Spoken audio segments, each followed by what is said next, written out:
Section 1. You will hear a conversation between Peter and Jim talking about some details for their shared accommodation. First, you have some time to look at questions 1 to 4. You will see that there is an example which has been done for you. On this occasion only, the conversation relating to this will be played first. Hey Jim, it's Peter. Oh hey Peter, what's up? I thought I'd call so we could hammer out the details for next year's lease. Peter says that he wants to hammer out the details for next year's lease with Jim. So, lease has been written in the space. Now we shall begin. You should answer the questions as you listen, because you will not hear the recording a second time. Listen carefully and answer questions 1 to 4. Hey Jim, it's Peter. Oh hey Peter, what's up? I thought I'd call so we could hammer out the details for next year's lease. That's a good idea. Did we ever decide on how to split the total rent? Well, I was thinking since my room is bigger, I probably should pay a little more. So I could pay £110 and you could pay £80. Does that sound okay? Considering that my old apartment cost me £100 for a smaller room, I'm definitely all right with that. Hey, I was looking at a map of the area and can't seem to find a bus stop near it. Do you know where we would catch the bus? Well, the bus is actually pretty far from us, but we have that garage that we can park our cars in. Wow, that's great. Convenient parking is hard to find, so we're lucky we have that. Okay, so we have a whole lot of things we'll need to buy when we move in. How do you want to split that up? I was wondering, do you still work at the supermarket? Yep, every Tuesday and Saturday. Would you be able to buy things from there if I sent you a shopping list? Sure, I can do that. Great, then I can take care of whatever else we need that you wouldn't get at a supermarket. If you want, I'll pick you up from work that day and we can go to the apartment together. Oh, that would be great, thanks. No problem. That way we can split the cost of petrol. Works for me. It's so expensive these days, isn't it? It's downright obscene. Before you hear the rest of the conversation, you have some time to look at questions 5 to 10. Now listen and answer questions 5 to 10. So let's figure out what appliances we need. Do we have a microwave? Yes, the landlord's providing that for us. Hey, do you still have that space heater, though? We need one for the kitchen since it's not connected to the central heating. All right, I'll bring that. Anything else? Well, I have some dining room and living room furniture I can bring, so that should take care of most of the big stuff. You know what we do need, though? Could you bring a toaster? I actually don't have one. It doesn't come with the microwave. No, the landlord is only supplying the microwave. It would really help if you could bring one. Okay, I'll pick one up at the store. You know, I also have this cool antique rotary phone that would be a cool addition to the apartment, sort of as decoration and utility. Oh, cool. The only thing is, we'd have to put it in the kitchen unless you want it in your room. Why not put it in the living room?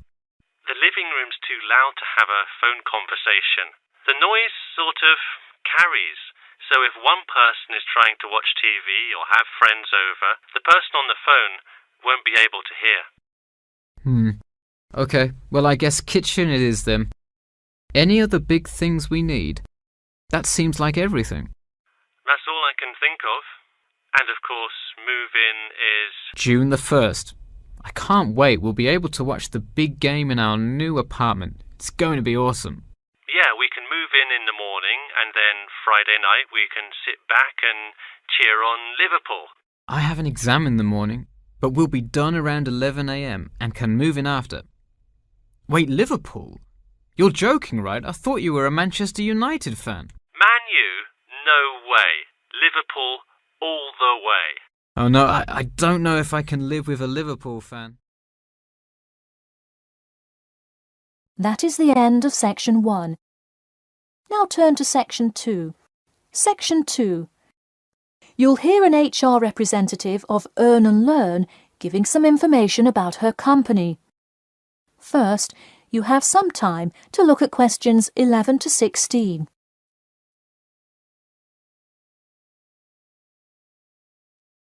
Now listen carefully and answer questions 11 to 16. Welcome to all of you. Can everybody see and hear me? Good. I'm Sarah Connor, an HR representative of Earn and Learn. I have been asked today to talk to you about our company. So, for those of you who don't know very much about the company, let me start by giving you some basic information about it. Earn and Learn started nearly 20 years ago. It is not a charity but a for-profit company that enables promising entrepreneurs to make money while traveling. During the past 10 years, it has grown rapidly and has gained great influence in most countries of the world. We have a partnership with the school and take a large number of recent graduates from the business school. So, if you are a recent graduate, I'd say you can consider applying to our company. Before your application, you might be curious about what sort of places you could go to. There are 4 main locations, but you also have the freedom to submit a different location, and if they can make the necessary arrangements, you can go. The first country Earn and Learn established locations was the US, where you may choose from multiple locations, as long as you can commit to their more rigid schedule of August to December. Also, you could do the Australia internship. That one is really cool. You work at a wildlife shelter and learn about the business practices of non-profit organizations. You do have to be willing to commit 8 months for that one, though. Perhaps that's a long time to be so far away, but I would say it is really an amazing opportunity. I don't know whether some of you are in decent physical shape. If so, the South Africa internship is another exciting one. You learn a lot about sustainable farming, but you would be doing some of the manual labor involved in maintaining a farm. Indeed, it's hard work, but I think you would definitely be able to do it. It may be wise to wait until after their summer is over, so it's not so terribly hot. In addition, there is a most recently established location in India. This one gives you more of a study abroad feel, given that they arrange a host family for you to stay with. In the other locations, you live in an apartment with other interns, so this is definitely a unique experience. Before you hear the rest of the talk, you have some time to look at questions 17 to 20. Now listen and answer questions 17 to 20. Regardless of where you go, at the end of the program you get a global traveling certificate, as long as you can explain your experience. You can provide a written log of what you did. I recommend writing journal or blog entries about what you do every day, or a weekly summary of each day. Of course, you don't have to write up a formal report or anything like that, and you need to apply for it once you have returned. Some students may want to know whether this is a paid internship. Actually, you have to pay for the flight there yourself. But you have the opportunity to create your own small business, which could earn you money if it's successful. So basically, you pay for it all up front, but when you're there, you can find ways to make money. That is to say, you pay for 2/3 of the cost up front as a deposit, and then give the final installment 1 month prior to your return. Finally, I have to remind you that you need a health check before you go, to make sure you're not going to spread any communicable diseases. In addition, before you go, you don't have to attend any meetings or workshops. You'll meet everyone you'll be working with once you get there. Okay, well, that's all I've time for today. Thanks for listening, and I'm happy to take any questions if you have them. That is the end of Section 2. Now turn to Section 3. Section 3. You will hear a student called Margaret Parkinson talking about the class she missed on Thursday with her professor. First, You have some time to look at questions 21 to 26. Now, listen carefully and answer questions 21 to 26. Hi, Professor Timmons. Do you have a few minutes? I was hoping to talk about what I missed on Thursday. Hello, come in. Sure, sit down. Could you tell me your name, please? Margaret, sir. Margaret Parkinson. I apologise for missing your class, but I had to go to the hospital. I'm sorry to hear that. Everything is okay now, though, I hope. Yes, thanks. Glad to hear it. So on Thursday, I outlined the research project that will account for 30% of your grade. All students will be divided into groups and will give a well-researched presentation to the class covering a specific topic relevant to student life. Oh, that sounds interesting. Can we choose just any topic that pertains to life as a student, like how to start your own student organisation? Well, though I'm sure that would be an informative presentation, I've already chosen a list of topics which I will assign. As an example, I assigned one group the topic of student loans. They're to research not just the prevalence of students who have loans to pay for their tuition, but information as to how best to manage these loans and possible scholarships that could alleviate some of the financial burden. That one sounds particularly interesting to me. Could I request that topic? I could easily find out a lot about it by stopping by the finance office on my way to class. Unfortunately, that one's already taken by another group. I have, however, assigned you to a group and given you all one of two choices. Oh, I see. What are the choices? The first is discussing smoking, trends in the number of student smokers compared with the general population, popular reasons students take up smoking, and more healthy alternatives to smoking. That one could be interesting. I'm not a smoker myself, but we'll see what my group thinks. If we did choose this topic, we would rather not put our fellow students on the spot to interview them. Where else could we gather information? How about where the cigarettes are sold? Oh, that's a great idea. I could interview the manager of a supermarket and find out the average age of people buying cigarettes, or how much they buy, that sort of thing. Precisely.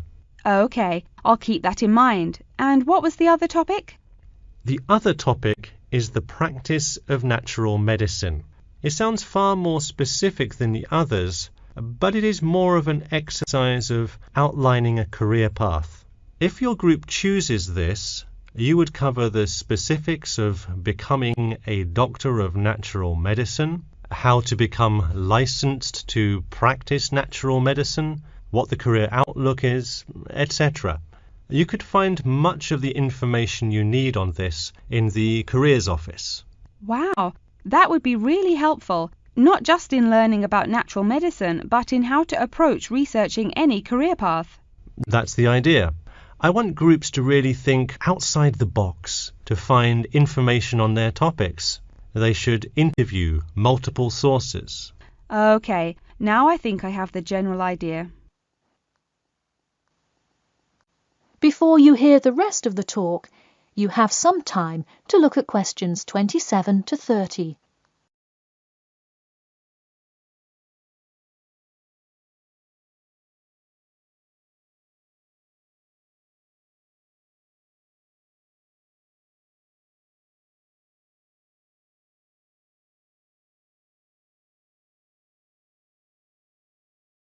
Now, listen carefully and answer questions 27 to 30. When is the presentation due? I expect each group to send me an email attachment of the plan ahead of time by October 10th, so that I can ensure that you are on the right track.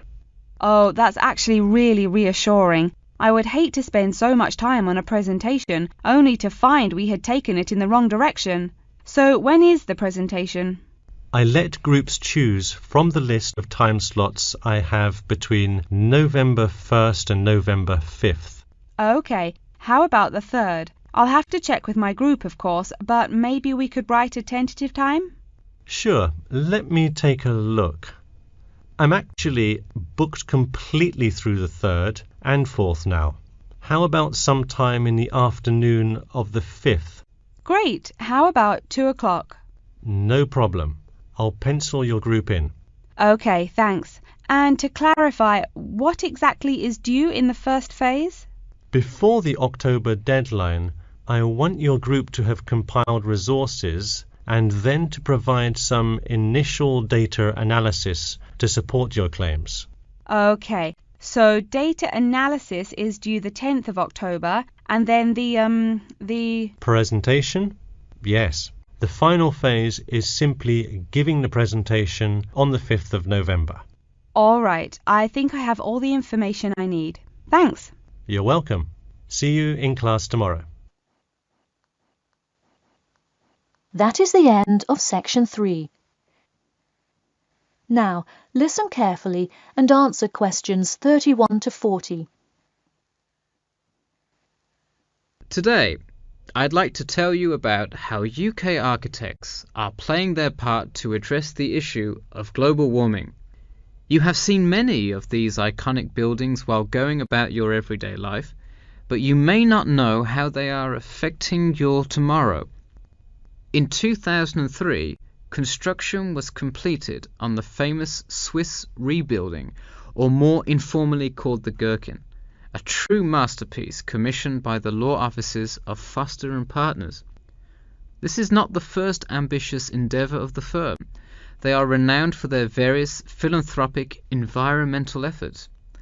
The Gherkin, with its cutting-edge green initiative and sharp design, is gaining recognition as an icon in modern architecture. You can pick it out of the London skyline by its unorthodox cigar shape.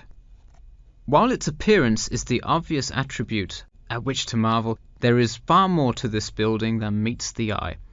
And let's face it, there's a lot about this building that meets the eye. The building helps reduce the city's carbon footprint in a number of ways.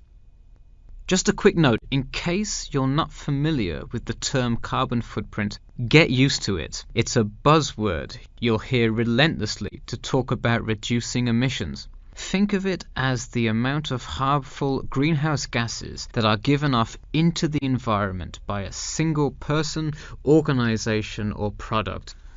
So going back to the Gherkin building, perhaps the most obvious as well as the most significant eco-friendly feature is the glass windows, which allow light to pass through the building, both reducing heating costs and brightening up the workspace. The ingenuity behind the various eco-friendly aspects of the Gherkin has seen its fair share of publicity both from serious and silly sources. In a recent April Fool's Day edition, One e-publication printed a story detailing plans to replace 50% of the current exterior with grass, which would not only make large steps in the name of sustainability, but also give the building the green hue that would truly earn it the nickname of the Gherkin. The only drawback is, as you may have guessed, that this story was an April Fool's Day joke and completely made up.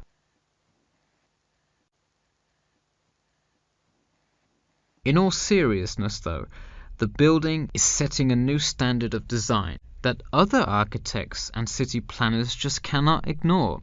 The building's bold and cost-efficient design has won a number of architecture awards, including the Stirling Prize, the London Region Award, and the Emperor's Skyscraper Award, among others. The design comfortably accommodates a large number of offices, while keeping maintenance and operation costs down, striking a superb balance between nature and the workplace.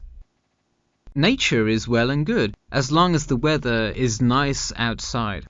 Given London's notoriously bad weather, the architects knew they must devise a quality temperature regulation system, and that they did. A special system designed to reduce the building's reliance on air conditioning was devised that cuts consumption in half compared to standard office buildings. There are atria that link each floor vertically to one another, forming spiraling spaces up the entire building. They serve not just as social common spaces, but also act as the building's lungs, distributing clean air from the opening panels in the facade through the entire building. The building isn't all business though. It has its fair share of fun as well. At the very top, a club room offers a picturesque entertainment spot for company functions, private parties, etc., with a breathtaking panoramic view of the city. The creation of such an innovative structure has many wondering what the future of urban planning and architecture may be. Well, if the other projects currently commissioned by Foster and Partners are any indication, the entire city constructed with similarly eco-friendly buildings is not far in the distance. The Masdar City development aims to create a desert city that produces zero waste and removes as much carbon dioxide from the atmosphere as it puts in, a huge feat in protecting our Earth. The Gherkin is a truly impressive feat, yet it is not the only one worth noting. Now to move on to another green initiative, I'll tell you about the Eden Foundation building found in Cornwall. That is the end of section 4.